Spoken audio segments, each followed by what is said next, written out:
How old were you when you went to North Africa? 19. You were 19? Yeah. And you were in a tank? Yeah. What was North Africa like? Oh, in a way, I considered it as an adventure, maybe. But I knew that this war was going to end there for us. So when I was sent there, I knew I wouldn't see any victories anymore. But being an officer's candidate, I had to prove myself, and I hoped that this war would go on for another 3 months or so, which was about the time you would have to be on the front line. It didn't last that long, unfortunately.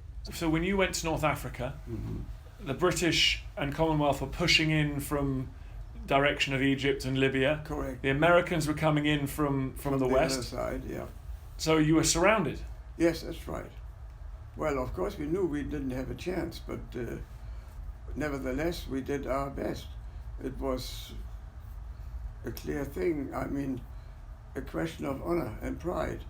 So we would never give up. We fought to the last moment until we were out of action, until the tank was blown off, let's say.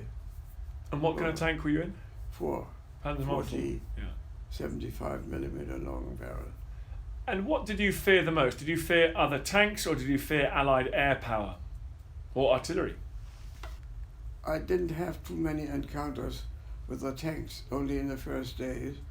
The air power is something else. I mean,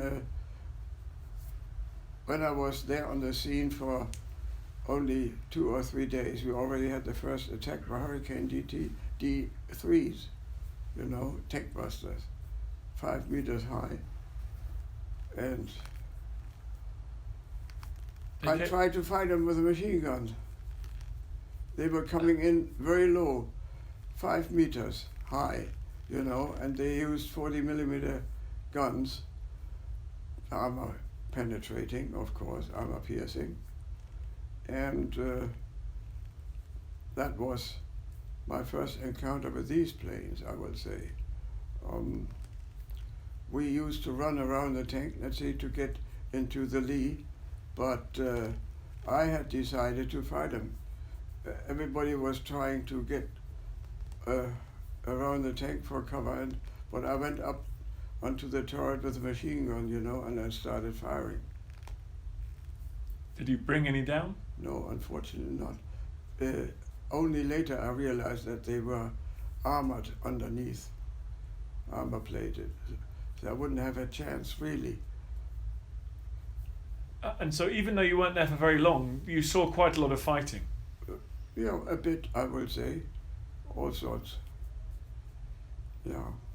And who, mainly against the British or the Americans? No, against both, I will say.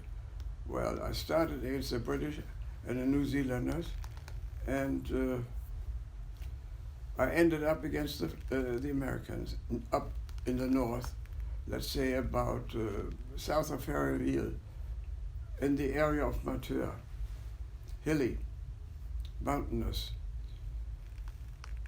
And what did you learn about the different Allied nations? Well, I'll say this. There was a gentleman agreement between the German Afrika Korps and the British Eighth Army. And we wouldn't shoot at crews that were bailing out. Americans didn't have an agreement like that, and they shot like hell when we had to bail out. But I'm not holding it against them because they didn't have the agreement, and in a sense to reason. I mean, it makes more sense to kill the enemy because otherwise he'll get into the next tank. Why did you guys fight so bravely? You were faced with overwhelming force, you were surrounded. Because we were brought up like that. We were very proud. Mind you, everybody believed in Hitler because Hitler was going to save us from the Treaty of Versailles, you know, which was an incredibly bad agreement that no German would have signed really, and it was clearly the root of all evil of the next war. There was no doubt about it. And we all believed in Hitler, and we were proud that he would fend off this shame and see to it that we would be on equal terms, let's say. Sure. My father fought against the Russians, my grandfather against the French, and both won the equivalent of the Knight's Cross. What happened on the day when your tank was knocked out and you were captured? I was captured immediately. We made it back during the night under the crossfire of the Americans, and we had been a battle group of 4 tanks, that's all. So 3 were driving around, you know, and the German artillery used their last shells on me, and I also got a fragment on my back, you know, and I said, oh, I'm hit. Mich hat's erwischt, I said in German, but it only caused a slight skinny wound or whatever. I couldn't see it. But we made it. Our lieutenant said at about 5 o'clock or so in the late afternoon, you stay put, I'll go up and tell them that they won't shoot at you when you come back during the night, which he did. He was an excellent soldier, very brave man. I was very proud to be with him, and he inspired us with so much confidence. And when we were under artillery fire, you know, they had recognized us, I mean our isolated tank, and they were just pouring shells into us, you know. But he said, oh, don't you worry, keep calm. I believed in him, I had full confidence. So it makes a lot of difference if you have a good officer, and we had good officers. And every one of us was trained to think for himself and to take command if the superior would be killed or out of action. We were all individual fighters, you know. We had the best training in the world. And we started when I was in the Hitler Youth, you know, we did everything. We were throwing hand grenades, I mean the dummies, and we were shooting 22 rifles, and we were marching on, and I joined up when I was 9, first time in my hometown in Saxony. Then I moved to Hamburg, and there I think I rejoined at the age of 12 or so. And even at that age, you were preparing for war? No, not for war. We were proud of getting our sovereignty or our army back. We wanted to be on equal terms. But I mean, even as a 12, 13, 14, you were training you were training military skills. Yeah, a bit later, I will say. Not from the beginning. That was just sports. But a bit later, we were training military skills too. I will say at the age of 16, I was fully trained. One of these mornings, we saw an American truck coming along the road, so I just went down the hill and I got aboard. And they took us to Mature, to this American camp, because the war had ended already. By that time, the Afrika Korps had stopped. Yeah. And what did you do after that? After that, I was transferred to another camp, to a British camp. From there, by boat to Oran, and there in Oran, I came into another American camp. From there, by boat to Hampton Road, and then from there by train to Arkansas, Camp Chaffee, near Fort Smith. I became an interpreter, and after a certain time, I was sent to a special camp in Alba because I was not agreeable to certain things, you know, they wanted us to do, and I was going to win the war for us. So I landed up at Alva, and Alva was a famous place. So you were still trying to win the Oklahoma. war, even though you're in Arkansas. You're still trying to help Germany. Yes, by all means. Oh yes. Africa was just a side. What was it like being stuck in Arkansas when your friends and your loved ones were fighting and being bombed and fighting in Europe? Yeah, it was no good, but what could I do? Alva, of course, was a camp for troublemakers, what they considered to be a troublemaker. But we were going to win the war. How did you feel when the war was over? What shall I say?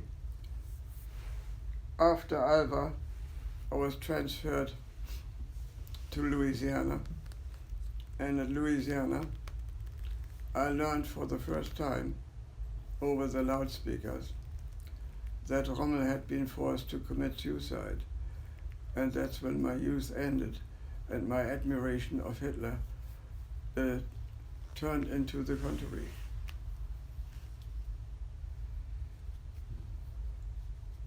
We couldn't believe that he would handle a man like Rommel like that, and of course a front soldier would never know about any atrocities done to the Jews or so. That was kept under the lid, you know. And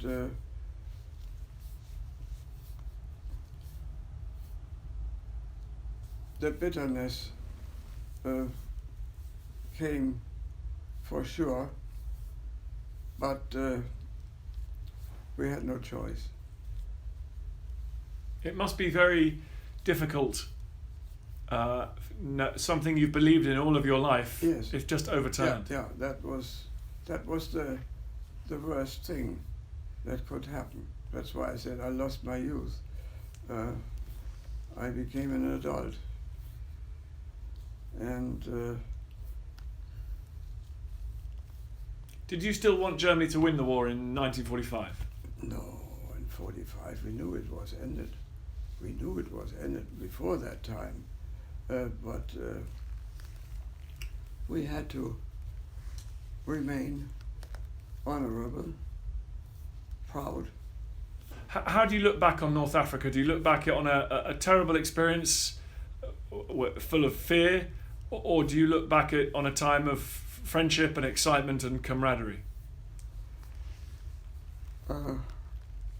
Friendship, camaraderie, excitement, yes, but also in the end of hatred because of the behavior of troops of the First Army. And you felt that they were committing crimes on the battlefield? Yeah. That's right. But I'm not going into detail because that spoiled my youth, and I kept this hatred for many, many years until I decided that not everybody was like that. And then I searched for the people, for the soldiers that I've had fought against in the beginning, and I fought them. I found them, Sherwood Rangers, Nottinghamshire Yeomanry, and they were an elite troop that was sent to all the places where heavy fighting was going on or was expected. And I won my dearest and closest friends there. We were like brothers, but they're all dead by now. I mean, those old friends. I am still a member of the Old Comrades Association. I am very glad that all this happened to me, because I consider myself as working for peace, and I work for the honor of the German soldier.